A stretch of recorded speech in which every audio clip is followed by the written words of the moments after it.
Nuestra victoria en el combate que llamamos, la batalla de la punta del infierno, no fue tan importante como creímos que era. Aquel no sería sino uno de los muchos combates por Guadalcanal y, como se supo al final, ni siquiera el decisivo. Pero ¿cómo fue nuestra primera experiencia? La interpretamos como un triunfo total, como los que toman el presente por él mejor de todos los mundos por no tener ninguna referencia del pasado ni consideración alguna por el futuro. Desde la alta planicie del triunfo estábamos a punto de descender a las profundidades del ser puesto a prueba de manera continua y el tedio. El ataque japonés iba a ser redoblado y prolongado y variado. Vendría del cielo, del mar y la tierra. Entre prueba y prueba a la que éramos sometidos se extendía ese tedio que es capaz de resecar a un hombre, sorbiendo el jugo del cuerpo y el alma como los nativos extraen el contenido de una caña de azúcar y la dejan tirada, rota, sin más destino que las llamas. Y está el terror, producto de la interacción entre ser puesto a prueba y el tedio. El ser puesto a prueba sacude al hombre como el viento en las copas de los árboles, el tedio lo erosiona como una riada en las raíces. Cada prueba nueva deja al hombre más aturdido que la anterior y cada periodo de tedio, con tiempo para hacer temibles especulaciones, desgasta sus cimientos, dejando las raíces menos firmes para la siguiente prueba. A veces te quiebra fatalmente, un hombre agazapado en la trinchera bajo el bombardeo de un destructor puede llevarse la pistola a la cabeza y poner fin a sus preocupaciones. A veces solo te zarandea, otro hombre puede romperse ante el sonido de un avión enemigo en picado y gritar y estremecerse y retorcerse las manos y crecerse. Eso es el terror que te estrangula la razón haciéndote presa del pánico con sus manos. Yo sentí que me estranguló 2 veces. Pero al rato apenas reclamaba víctimas. El valor era lo normal. Formaba un club o una corporación, igual que esas otras cosas normales y corrientes a las que los hombres, por razones diversas, dan tanto valor, el dinero, la caridad. Pues es en lo normal y corriente donde se apoya lo exclusivo. Nuestros fosos de ametralladoras llenos de barro se transformaron en clubes del valor cuando caían las bombas o los barcos japoneses nos machacaban desde el mar. Como en cualquier club, también había un protocolo que cumplir, cuando un pobre tipo se venía abajo presa de terror momentáneo se escuchaba un silencio dolorido y toses nerviosas. Todo el mundo miraba a otro lado, como millonarios que se enfrentan a la horripilante visión de un miembro del club pidiendo prestados $5 al camarero. Pero había algo más que caridad en nuestros clubes, eso creo. No estábamos tan henchidos de orgullo como para no reconocer esa fea expresión en el rostro de nuestro amigo como el hermano mayor de esa cosa que revoloteaba en nuestro mismo interior. Hoy tú, mañana yo. Había pasado un mes y nos parecía que las bombas que caían eran tan numerosas como las moscas que nos rodeaban. 3 veces al día y todos los domingos por la mañana, las ideas fijas de los japos, nutridas por el gran éxito del domingo por la mañana en Pearl Harbor, el bosquecillo de cocoteros resonaba con el susurro de las bombas. Sonaba como la confesión de un gigante. De noche, Lavadora Charlie cogía el relevo. Lavadora Charlie, llamado así por el sonido de sus motores, era el Inkerse nocturno que surcaba nuestros cielos. Quizás hubiera más de un Charlie, es decir, más de un piloto nipón haciendo la ronda nocturna sobre nuestras posiciones, pero nunca volaba más de un avión a la vez de noche. Para su estrategia de acoso, no necesitaban más. Como el perro de peor ladrido que mordedura, el sonido de los motores de Charlie era más temible que el estrépito de sus bombas. Una vez lanzadas las bombas, nos sentíamos aliviados, pues sabíamos que se marcharía. Pero el sonido del avance en círculos de Charlie Nos mantenía a todos despiertos e inquietos todo el tiempo que Charlie quisiera, o se atreviera. El amanecer implicaba la marcha de Charlie, pues entonces nuestros aviones podían despegar para castigarlo y él se hacía visible a nuestras baterías antiaéreas. Charlie no mataba a mucha gente, pero, como Macbeth, asesinaba el sueño. A estas pruebas se añadía la peor ordalía de todas, los bombardeos desde el mar. Los barcos enemigos, normalmente cruceros, a veces acorazados, se apostaban en la costa. Al ser de noche, no los puedes ver, tampoco podrías verlos si fuera de día, pues están a kilómetros y kilómetros de distancia. Nuestros aviones no pueden despegar de noche para recibirlos. Nuestros obuses de 75 milímetros son tan efectivos como escopetas de feria. El enemigo hace lo que quiere. Podíamos ver los destellos de los cañones mar adentro. Oíamos el suave pabum, pabum de las detonaciones. Luego, atravesando la noche, rezongando como un furgón de mercancías aéreo, llegaban los enormes proyectiles. La tierra tiembla y se estremece con el terrible estrépito de la detonación, aunque se produzca a centenares de metros de distancia. Tu estómago se retuerce, como si una mano monstruosa estuviera amasándolo. Buscas aire como el jugador de fútbol que cae pesadamente y se queda sin aliento. Flash. Kabum.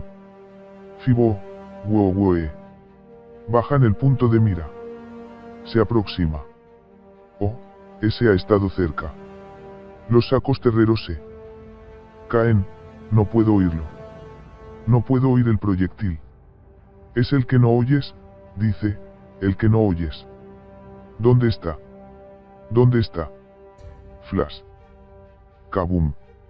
Gracias a Dios. Remonta el vuelo, va en la otra dirección. El amanecer parpadea al otro lado del río. Allá van. Los aviones del aeródromo despegan. Para perseguirlos. Salimos de las trincheras. Alguien dice que agradece que el bombardeo haya durado toda la noche, pues si hubiera cesado podría haber sido seguido por un ataque por tierra. Otro lo llama idiota. Discuten. Pero a nadie le importa. Es de día ya y solo hay que preocuparse por los bombardeos, y por el calor, los mosquitos y el arroz que pesa como piedras en tu estómago. Los ojos son más redondos. La tendencia a mirar fijamente es más pronunciada. Odiábamos las cuadrillas de trabajo. El hambre nos debilitaba. Atendíamos las líneas de noche. De día, nos formaban en cuadrillas de trabajo y nos llevaban al aeródromo. Enterrábamos allí cajas de munición. Cavar agujeros profundos y arrastrar las cajas de 50 kilos, nos debilitaba más. Una vez, al regresar de una cuadrilla de trabajo, los bombarderos aparecieron de repente. Huí ante el estrépito de las bombas que regaron nuestro bosque. Salté a un foso recién cavado con otros 3 más. Permanecí allí agazapado mientras los rugidos que se desataban en el aire me retorcían el estómago. Detrás de mí se agazapaba otro hombre, su cara contra mi espalda desnuda. Sentí sus labios moviéndose en oración sobre mi piel, el tembloroso beso del miedo y la fe. Cuando regresé a nuestra posición, me dijeron que la otra cuadrilla de trabajo, la que había dejado atrás, había sido aniquilada por las bombas. Había muerto Modales, también él. Alegre texano. Oh. Risitas ascendió a cabo. Logró el ascenso en el campo de batalla. El teniente Aivilino había recomendado para que le concedieran una estrella de plata por nuestro trabajo en la orilla del río en el combate de la punta del infierno, especificando que nuestra acción al trasladar la ametralladora de un lugar a otro pudo haber impedido un ataque enemigo por el flanco. El comandante del regimiento redujo esa mención a un ascenso de 1 grado. A Ivy Lig no me había nombrado en su recomendación. No tengo ni idea de por qué no lo hizo. Aunque fue Risitas quien cogió primero nuestra ametralladora, fui yo quien propuso cambiarnos de sitio, y a Billy lo sabía. Me molestó ser ignorado, aunque traté de ocultarlo, y Risitas, cortado, hacía todo lo posible por no darle importancia, tomándoselo a broma. Pero se merecía el ascenso y la mención, pues era un líder nato. Nunca perdoné a Billy y creo que aquel episodio marcó el principio de mi antipatía hacia él. Oh. Nos facilitaron mosquiteras. Todavía dormíamos en el suelo, con un poncho debajo si estaba seco y por encima si llovía. Pero las mosquiteras fueron una bendición. Por fin podíamos usar las mantas para dormir, en vez de para protegernos la cabeza contra los mosquitos. El poncho se podía enrollar como almohada y, si llovía, nos cubríamos con él. Pero en realidad, las redes llegaron demasiado tarde. Ya nos estaba devorando la malaria. Trajeron suministros. Cada pelotón recibió un cepillo de dientes, un paquete de cuchillas de afeitar y una chocolatina. Nos la jugamos. El Yardas ganó la chocolatina. Desesperado por no saber cómo compartirla entre 10 hombres, se sumió en una tormenta de indecisión. Hasta que todo el mundo le aseguró que debería comérsela él solo. Se internó en los matorrales para disfrutarla. El roble siguió reforzando su fortaleza privada. Cada vez que me cruzaba con él llevaba una hacha o un tronco de cocotero al hombro. Una vez transportó un tronco tan grande que le hizo un agujero en el hombro, una herida que, en la civilización, habría requerido puntos de sutura.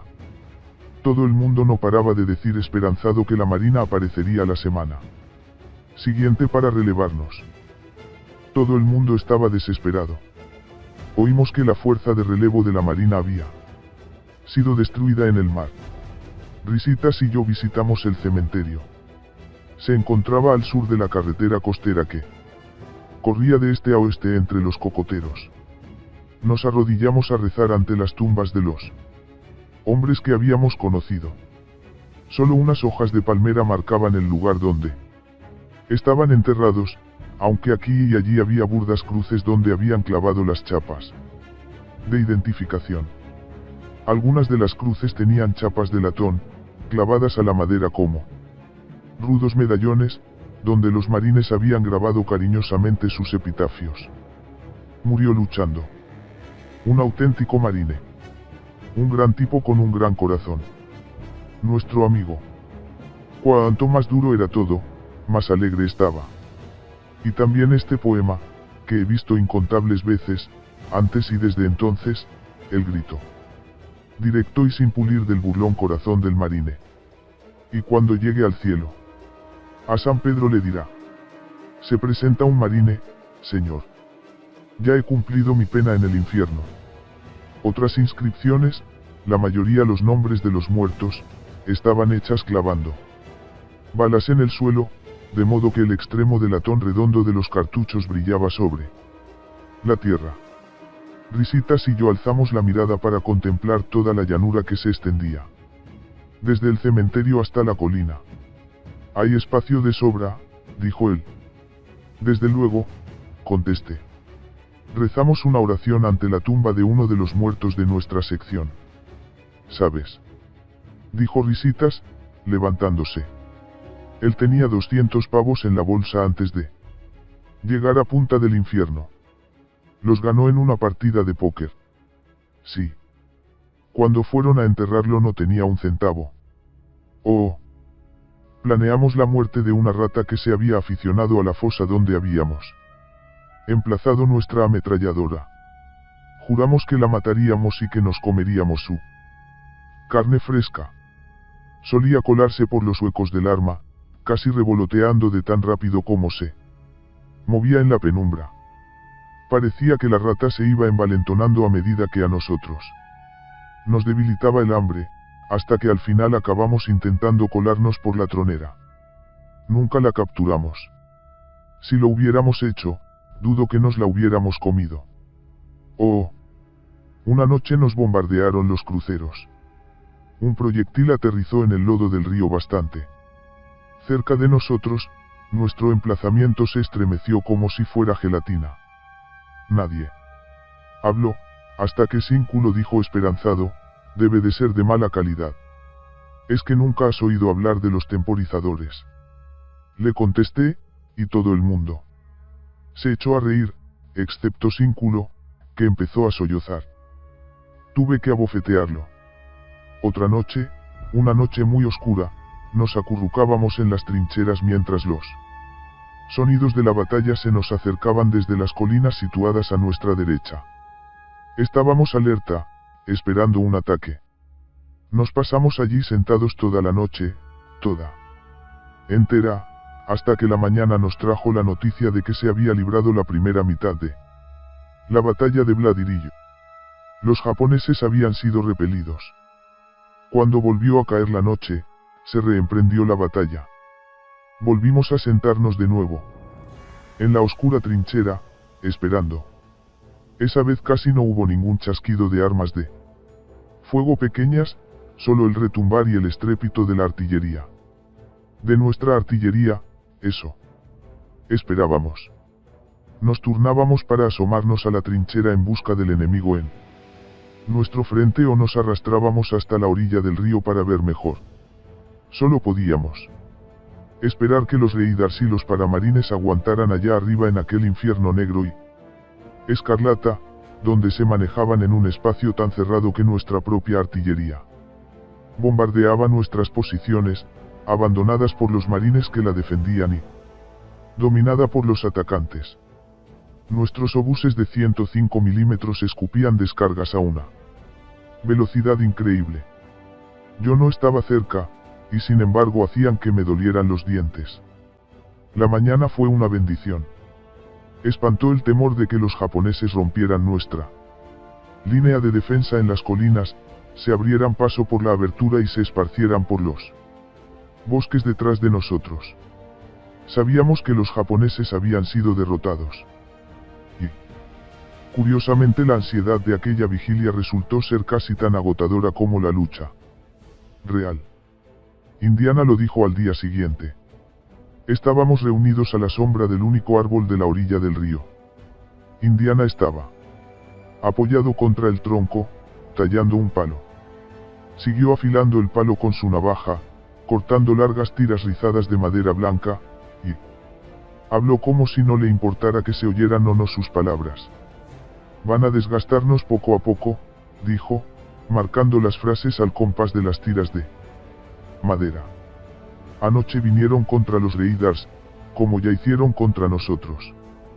Cierto. Nosotros los derrotamos. Y también los derrotaron nuestros bombarderos.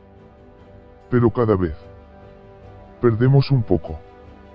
Cada vez perdemos un par de cientos de hombres. ¿Qué les importa salir derrotados? La vida les es barata. Tienen más hombres, agitó el palo. Tienen palos de sobra, pero nosotros solo tenemos uno, solo nos tenemos a nosotros. Un tipo del quinto vino esta mañana y dijo que los japos estaban desembarcando 2 buques de transporte más con tropas en Kokun. Continúan con el desgaste. Cada día perdemos 10 o 20 tíos con los bombardeos. Cada noche lavadora Charlie se lleva un par. Cuando nos ataquen con acorazados, no sé cuántos podremos perder. Pero se saldrán. Con la suya, continuó, gruñendo cuando la navaja encontró un punto duro, ¿por qué no? Tenemos barcos y no tenemos más aviones que ese par de Grummans que no pueden despegar la mitad de las veces por falta de gasolina. Ellos tienen los barcos y los aviones y parece que también son dueños del tiempo. Así que os lo repito, la navaja penetró y el palo se rompió, van a ir desgastándonos. El Risitas intentó bromear. ¿Qué te pasa? Nunca has estado tan bien. Aquí tenemos a un tipo que come lengua de cordero con arroz y quiere volver a la civilización y hacer cola para canjear sus bonos de guerra. ¿Qué más quieres? Huevo en la cerveza. No seas idiota, Risitas. No estoy bromeando. Nos van a ir desgastando. Nada de huevo en mi cerveza, dijo Yardas. A mí que me la den sola, en un bonito vaso alto como tienen en el Steile. Carlins. Carlins etiqueta negra. Indiana se levantó y nos miró con expresión de cansada exasperación. Se marchó y nos quedamos allí sentados en silencio. Nos sentíamos como estudiantes de teología cuyo profesor se marcha después de presentarles los argumentos más irrebatibles contra la existencia de Dios. Nuestra fe en la victoria había sido una fe ciega. Su opuesto, la derrota, no tenía cabida en nosotros. La victoria era posible, eso era todo. Sería fácil o difícil, rápida o prolongada, pero sería nuestra victoria. Y ahí estaba el inquietante Indiana, enseñándola otra cara de la moneda, mostrándonos la derrota. Aquello nos impactó y justo desde entonces tuvimos la sensación de lo que se llama ser prescindible. Todos los ejércitos tienen elementos prescindibles, pues la destrucción de una determinada parte o unidad no será fatal para el todo. En algunas situaciones, un hombre puede considerar que su dedo es prescindible, pero no su mano, o, en casos extremos, su brazo pero no su corazón. Hay elementos prescindibles que pueden perderse o destruirse en el campo, sea en la paz o en la guerra, sin que sea necesario que su dueño lo sustituya por otro. Un fusil es prescindible, también un cinturón con munición. ¿Y los hombres? Los hombres son lo más prescindible de todo. El hambre, la jungla, los japoneses, nada podía ser tan corrosivo como la sensación de ser prescindible. No era una sensación consciente, porque era absolutamente involuntaria. Si los marines hubieran pedido voluntarios para una campaña imposible como la de Guadalcanal, casi todos los hombres que entonces estaban combatiendo habrían dado un paso al frente. Pero eso es sacrificio, voluntariedad. Ser prescindible te priva de la sensación de júbilo por tu acto de abnegación, de esa libertad absoluta de quien decide sacrificarse. Ser prescindible te pone en el papel de la víctima más que en el papel del verdugo, situación que siempre resulta penosa. Dudo que Isaac hubiera aceptado el cuchillo de su padre, Abraham, sin reprocharle, sin embargo, por el mismo Señor, habría ido tan contento a la muerte 1000 veces. El mundo está lleno de sacrificios de héroes y mártires, pero solo hubo una víctima. Si nosotros íbamos a ser víctimas, estábamos tan firmemente apegados a nuestro papel como Isaac destinado a los gusanos. No pasaba ni un solo día sin que pensáramos en ello. Teniente, ¿cuándo vamos a irnos de esta isla? A mí que me registren. No lo sé. No podría preguntarle al coronel. ¿Qué te hace pensar que él lo sabe? Oh. Esta comida está podrida, teniente. Sí, lo sé, pero será mejor que te la comas. No puedo tomar otro bocado más de este arroz lleno de gusanos. Come. Pero ¿cómo pueden esperar que nosotros? Come. Pero me da asco. Vale. No te la comas. Oh. Creo que tengo malaria. Mire, tóqueme la frente. Vaya, creo que tienes razón. Ardiente como el infierno. Deberías ir a la enfermería. No. ¿Por qué no? ¿Qué sentido tiene? Solo me darán aspirinas. Si la fiebre me sube mucho, me pondrán en una tienda con los demás y ya está. No me dejarán ir a casa. No me sacarán de esta isla. Así que ¿para qué? Sí, supongo que tienes razón. Claro. Tengo razón. Así que prefiero sufrir entre amigos. Le digo una cosa, nadie saldrá de esta isla, ni siquiera en una caja de pino. Y que lo digas. No contamos ya con nuestro propio cementerio. Oh. Aquello sí era sentirse solo. Era la soledad de la guardia durante la noche, oyéndola miríada de movimientos y esforzándote por detectar, bajo ese ritmo irregular de la naturaleza, el ruido regular del hombre. Soledad. Ese era el pozo que se abría bajo nuestra ansia, nuestro constante reproche al mundo.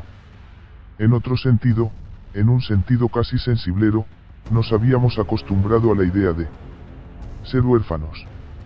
Y creíamos que a nadie le importaba. Todos los millones de habitantes de Estados Unidos haciendo las mismas cosas todos los días, yendo al cine, casándose, asistiendo a las ceremonias de graduación en las facultades, participando en reuniones de ventas, disfrutando de charlas de café, leyendo editoriales contra la vivisección, escuchando discursos políticos, éxitos de Broadway y fracasos de Broadway, horribles revelaciones en las altas esferas y asesinatos en los bajos fondos apareciendo en los titulares de los periódicos sensacionalistas, vandalismo en cementerios y famosos convirtiéndose a la fe. Siempre igual, todo, el imperturbable Estados Unidos de todos los días. Todo eso sucedía sin que dedicaran un solo pensamiento a ninguno de nosotros. Así lo creíamos. Y ahora parece una tontería.